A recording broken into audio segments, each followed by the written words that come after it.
And I think that hiring excellence is rooted around structured hiring and the notion of proper role intakes, having the talent team and the recruiter become a real true talent partner, I think relies on the intake process and the way that you are able to really dive deep into the construction of a role. It's that notion of like slowing down to get ahead. That's the way that I look at intakes and structured hiring. Again, taking that kind of racy daisy mindset of understanding like who is really a key critical part of a hiring process and what your responsibility is, how we align on pitching this role, pitching the challenge, pitching the company. That to me is hiring excellence. It's been said once and it'll be said a million times because it rings true, is that hiring is a team sport. Doing it in a silo, relying on just recruiting to drive the outcome is completely unrealistic and it yields suboptimal results. Welcome to Offer Accepted, the podcast that elevates your recruiting game. I'm your host, Shannon Ogborn. Join us for conversations with talent leaders, executives, and more to uncover the secrets to building and leading successful talent acquisition teams. Gain valuable insights and actionable advice from analyzing cutting-edge metrics to confidently claiming your seat at the table. Let's get started. Hello, and welcome to another episode of Offer Accepted. I'm Shannon Ogborn, your host, and this episode is brought to you by Ashby, the all-in-one recruiting platform empowering ambitious teams from seed to IPO and beyond. We are here at Transform, and I'm super excited to bring on Mario Espindola. He is the Senior Director of Talent Operations at SignalFire. He has over 15 years of experience in TA and people operations, which spans from in-house leadership roles at venture-backed companies to publicly traded companies to executive search. He has built and scaled global TA teams, leading talent functions from the ground up to full-scale global operations. At SignalFire, Mario applies his hiring and talent expertise to advise and support portfolio companies from seed to growth stage across various innovative industries. Mario, thank you so much for joining us. Thanks for having me. I'm excited to be here during Transform Week in Las Vegas and going off of the great energy that we are having as part of this conference experience. And you're on the podcast now. Amazing. Well, I know we're going to get to the topic here in a little bit of how talent leaders can get into the room when it comes to everyone's favorite topic, which is headcount planning. But first, I would love to hear a little bit more about why talent leaders have historically been left out of that conversation, because I feel like that is something that we hear pretty often. Yeah, definitely. I would emphasize historically, I think the kind of light at the end of the tunnel of this conversation is that talent leaders are becoming more prominent in those conversations. And I think that's mostly driven around this whole like ushered in year of efficiency that's kind of become an era of efficiency across the tech industry. And a lot of the expertise that is kind of driven around workforce planning really relies on talent to be the tip of the spear. But to your original question, why talent has been historically, left out of that conversation is that predominantly in the startup environment, recruiting is just so focused around execution. Hiring is done with like a skeleton team, oftentimes, sometimes a talent leader that is doing both strategic work, but also tactical work and hiring. And execution is just like the headline. It's the name of the game there. So balancing, those requirements of being the boots on the ground recruiter and then putting your strategic hat on sometimes has been passed over to an operations leader or a finance leader and has kind of just been their responsibility. The recruiting leader has just kind of been off to the sides and unfortunately sometimes just kind of like waiting for that headcount plan to hit their desk so that they can direct themselves or their teams to the task at hand. Execute. Yeah. And I think it's really important to ensure that you're making the space to do both. I know that in startup environments, you're already kind of burning the candle at both ends. But when I think back to experiences I've had or experiences that I've seen peers have, it's oftentimes like that kind of boils down to the why of, why talent leaders have been left out of that conversation, which is so strategic in nature across the whole organization, but it really dictates and kind of illustrates like what your job is going to look like and what kind of this new year or timeline, of headcount planning is going to look like for that function. Definitely. One thing that I love that we talked about before when we were coming to this conversation is that even in your own experience, this wasn't necessarily a strong skill set for you, and you've really grown in this area. So I love that it's possible for people to take this and grow from it. It is so possible, and I have to give credit to peers and mentors in the space. Shout out to Adam Ward and Mike Joyner from Growth by Design. They have incredible resources that helped me through this experience. This was before there was digitized platforms like Team Ohana that help kind of guide this experience through kind of a digital platform that embeds into ATSs and HRSs. This was just like spreadsheets only. But with those resources from those firms and just like mentors and friends in the space, like I was able to really be able to master that for my first head of talent role. I came straight out of an agency. And so headcount planning wasn't something that I had mastered yet. But my first head of talent job, like I knew that that was something I had to do. And also giving credit to great finance leaders and operations leaders that I've worked with before, really kind of pulling me in. And my responsibility there was like to really define my what, why, and how of how I added value in that conversation. That makes total sense. There are downstream effects of excluding talent from that headcount conversation. Can you walk me through like what those are? Yeah, I mean, there's a handful. I think I'll state the most obvious trade-off that's negative is that the recruiting team is kind of left sourcing for the wrong roles, building pipelines for the wrong roles. But ultimately, there's kind of this like unknown discomfort within the talent team of knowing like, are we going to have a banner year that I need to prepare for and start building pipelines for now? Are we deciding to have a flat year and, we're putting our money and resources in different business objectives that aren't going to require more hiring. I think also with like the advent of AI and the mass adoption of AI, there's a lot more that you can do with less of a staff. So to summarize that first comment, it's more about alignment across the business, alignment within your hiring managers that might be expecting hires to be made on their teams, but also utilizing the talent team to the best of the abilities that you can, right? Like if you have a fully developed talent team, you want to be able to use them as effectively as possible, right? And so I think it boils down to efficiencies around utilizing the staff that you have. The talent lead or the head of talent, head of people doesn't have the data and the information that they need to build a capacity plan around. They're not able to sequence hires and be able to inform the business as when they can make those hires based on if these are evergreen, repeatable hires, AEs, engineers, or strategic hires that are adding to the leadership functionality and strength. There's a lot of like operating in the dark. And I think as a talent leader, you have to get used to that, right? Because there is a seasonality to headcount planning. Typically happens around Q3, Q4. Some companies don't wrap it up until Q1 or they're on a different fiscal calendar.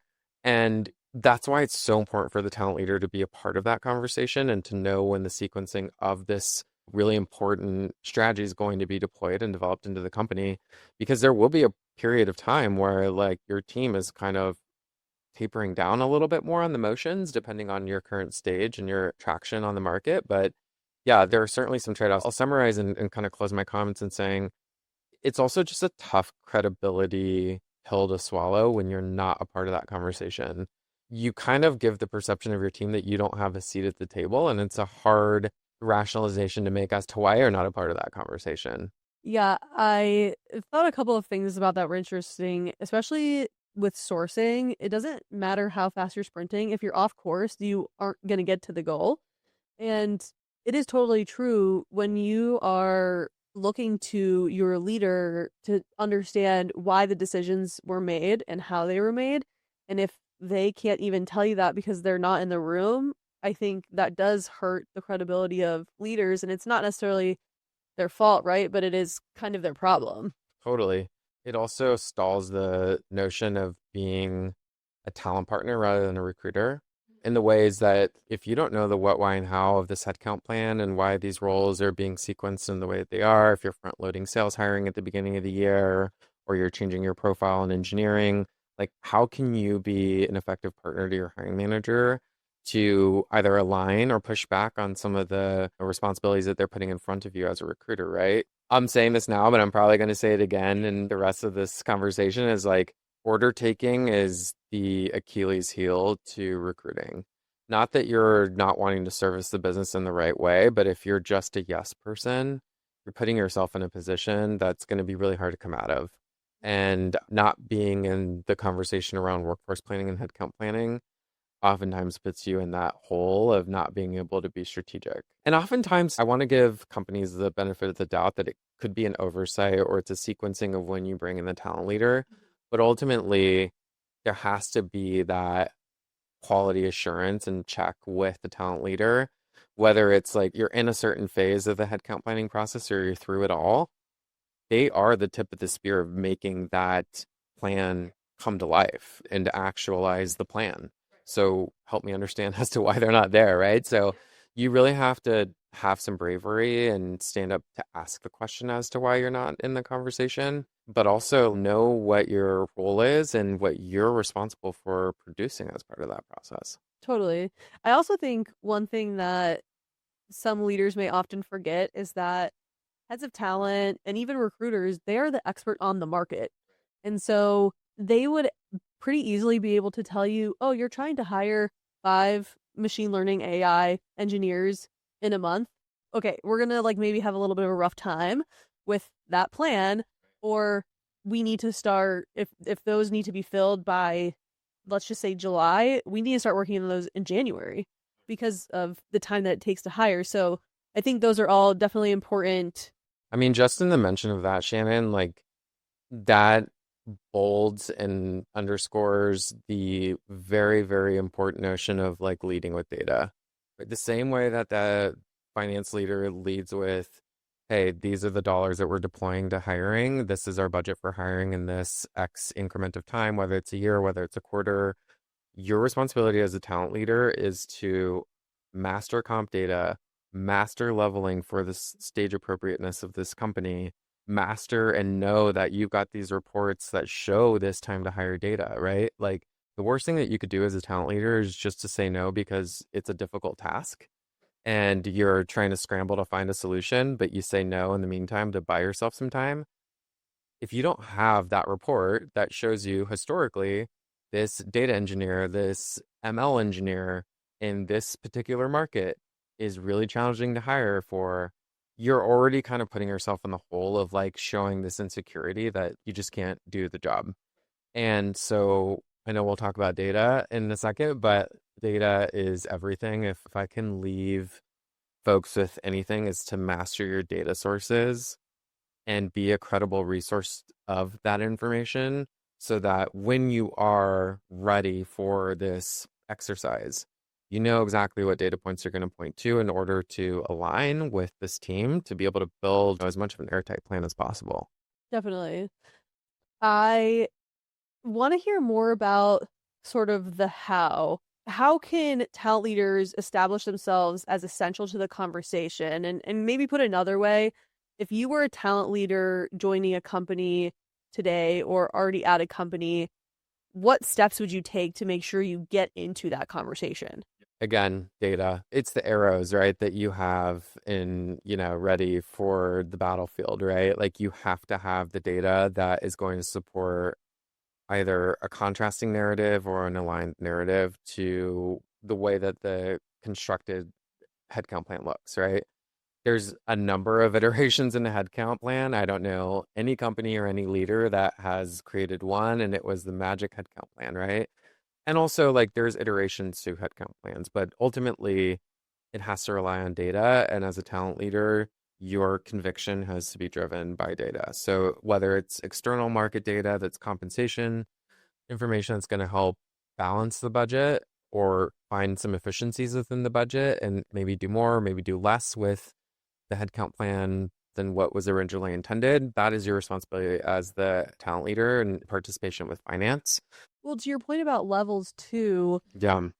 if you don't know what the levels are for the headcount plan, and then you are up against a budget that maybe you don't even know the budget for the year or for the headcount, and that's the most expensive line item for pretty much every company, it's hard to hire the people that the company says they need and want to hire because you could have been that pushback to say, hey, there's actually no way that we can hire 5 senior people at this budget in this time frame. Right. And allowing yourself to be that strategic leader that really does a thorough evaluation of the what, why, and how skills and competencies for this role And maybe ultimately you have to encourage them to level a role up. You maybe encourage them to hire a few ICs rather than a manager, right? So again, I think that's the critical part of being in this conversation, but ultimately championing efficiency, right? I think trying to cut emotions or hurt feelings of not being in the conversation is key.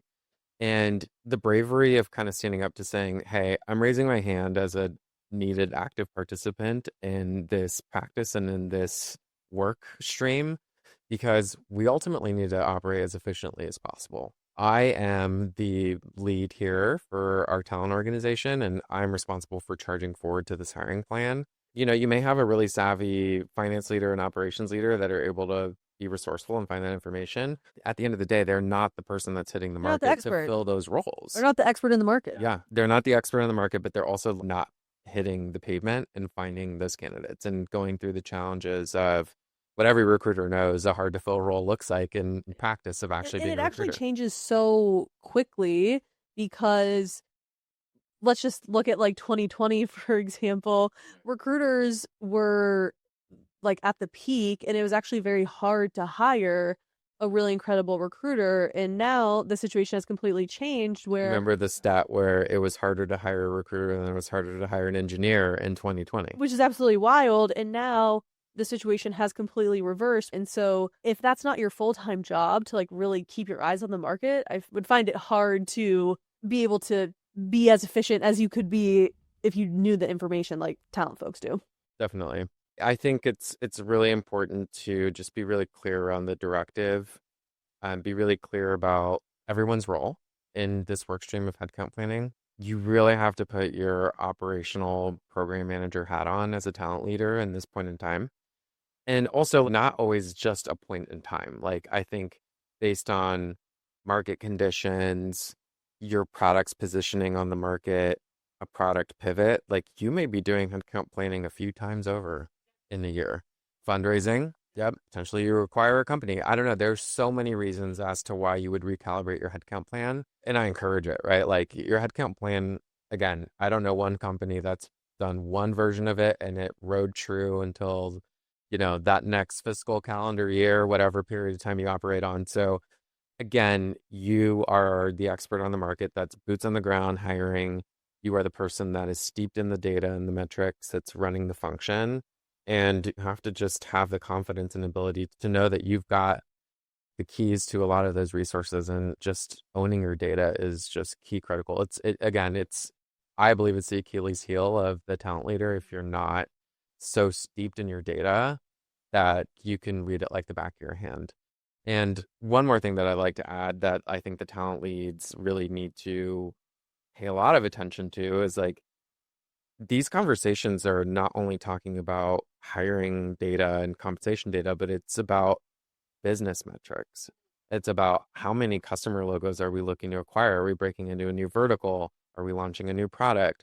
What's our cost of customer acquisition?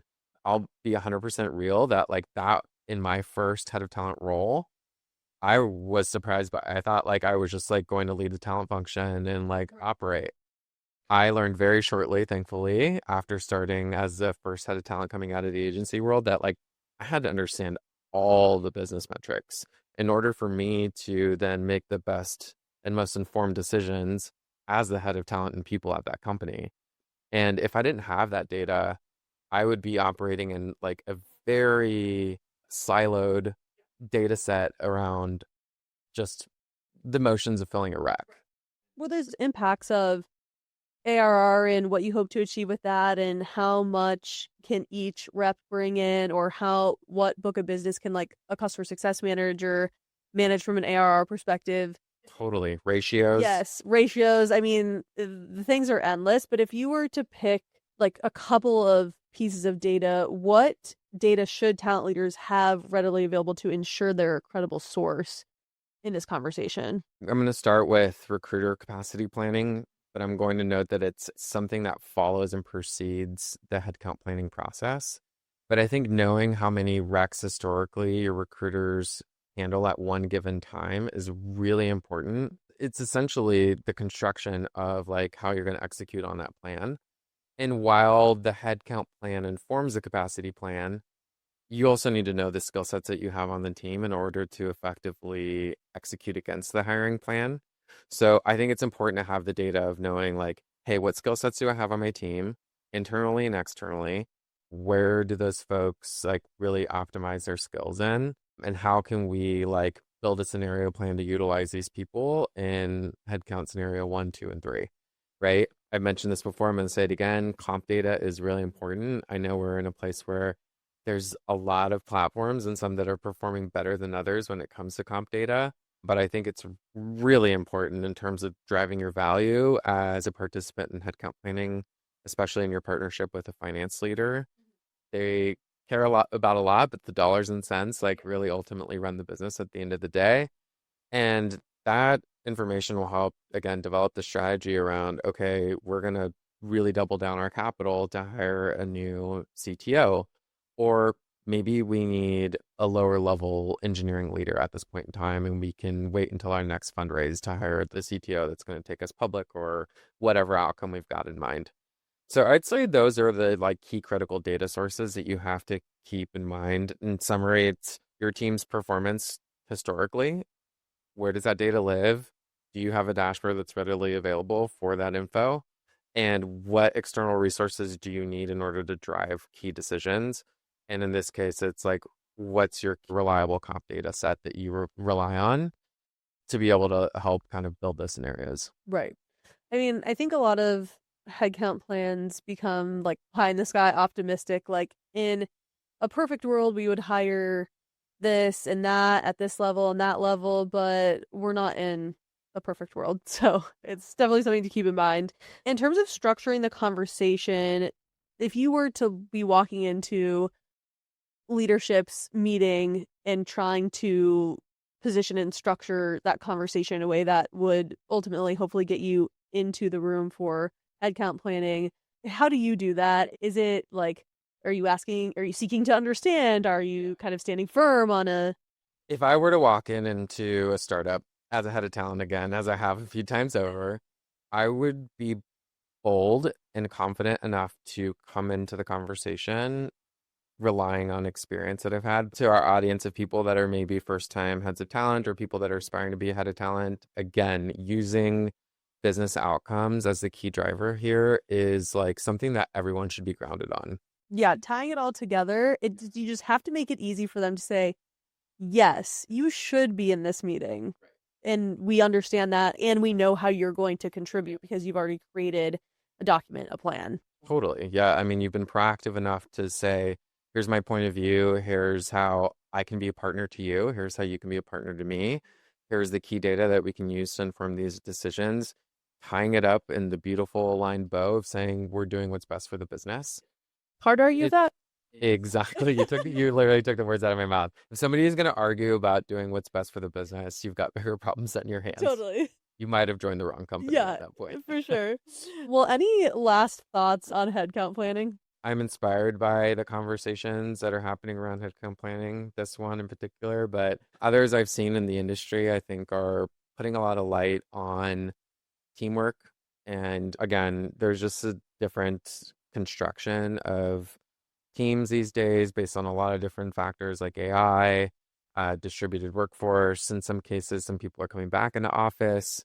There's a lot of talk around how the future of work and workforce planning looks like. And I think we're having a lot of conversations around who is responsible, who's a key contributor, the data that support these efforts. And quite honestly, I think more than ever, I've been hearing that a talent leader is part of that conversation. So I'm hoping that we listen to this podcast in a year or two and it's like more centered around how can the talent leader be more efficient in part of this process, assuming that they're a key contributor every time. In an ideal world, although we always like the conversations to be relevant, it would almost be great if this conversation wasn't relevant in 2 years because that means we've trended in a perfect trajectory that every talent leader is included in every headcount conversation. Totally. I truly believe that everyone is being pushed to be more efficient today.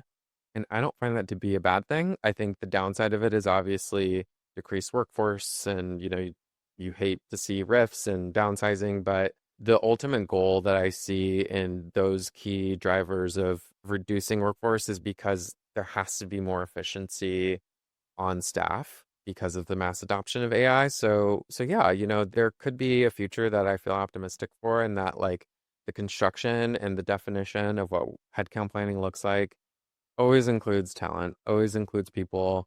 I think we've made it pretty clear as to why. And hopefully, this message inspires a lot of other people to really feel confident in being able to stand up and be that credible resource and figure out how to drive a lot of conviction around being included in headcount planning. I'm optimistic with you. All right. Well, we talk a lot at Ashby about hiring excellence. And I'm always so curious to hear from our guests when you hear hiring excellence, what does that mean to you? So, hiring excellence to me, it is one answer that, like, in some cases feels a little controversial for some people, in that, like, process in some stages of company feels like the forbidden word. People just want to, like, move fast and, like, not feel bound to any sort of restrictions around how to do things. There's a lot of experimentation in startups and in tech in general, and I celebrate that, but I'm a big, big fan of structured hiring. And I think that hiring excellence is rooted around structured hiring and the notion of proper role intakes, having the talent team and the recruiter become a real true talent partner, I think relies on the intake process and the way that you are able to really dive deep into the construction of a role.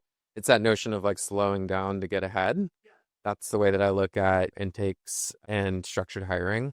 Again, taking that kind of racy daisy mindset of understanding like who is really a key critical part of a hiring process and what your responsibility is, how we align on pitching this role, pitching the challenge, pitching the company. That to me is hiring excellence. It's been said once and it'll be said a million times because it rings true, is that hiring is a team sport. Doing it in a silo, relying on just recruiting to drive the outcome is completely unrealistic and it yields suboptimal results. So to me, hiring excellence is driving those tactics that feel so effective that they're contagious across the company. And hiring managers crave to be a part of your process, right? Like they can't wait until they have an open rec that's sequenced in that timeline so that they can work with you and your team because it's a fun, exciting experience. Yeah. I mean, most people are excited to add to their team, and the better the partnership, the better the outcomes, 100%. You have to always be a partner to your hiring managers and to the team. So, having a little chip on the shoulder sometimes helps, but there's nothing better than the moment of alignment and you hired the best person for the job and it's a 10 out of 10 and like that still lights me up after 15 years of being in the industry is like knowing that the best hire was made and that the process worked. Yes. It's hard to do all of that in a chaotic environment. So definitely that structured, and like all the data shows that structured interviewing is far more effective at job predictability. So that alignment of not only talent understanding that, but the hiring managers understanding that, I think goes a long way. Yeah. Well, we're at our final question here. We've exchanged a few hot takes. I'm curious to hear, what is your ultimate recruiting hot take? So there's a lot, but the first one that came to mind when you asked that question is the tactic of having that open, vague, evergreen catch-all rec on your jobs page is completely inefficient. Woo! Hot take. That is a hot A lot of take. you, I'm already anticipating the comment section to blow up here. I'll break down as why. I think right now, in this current time, we are in March of 2025. There has been a supply and demand shift on the market, right? There's more talent available than there is roles in tech, right?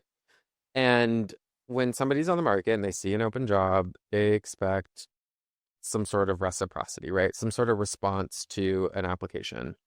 Yes, reasonable for sure. When a talent team is operating at its best, most optimal state, they are operating against a role that they need to fill to, maximize business outcomes, get the best people into the business.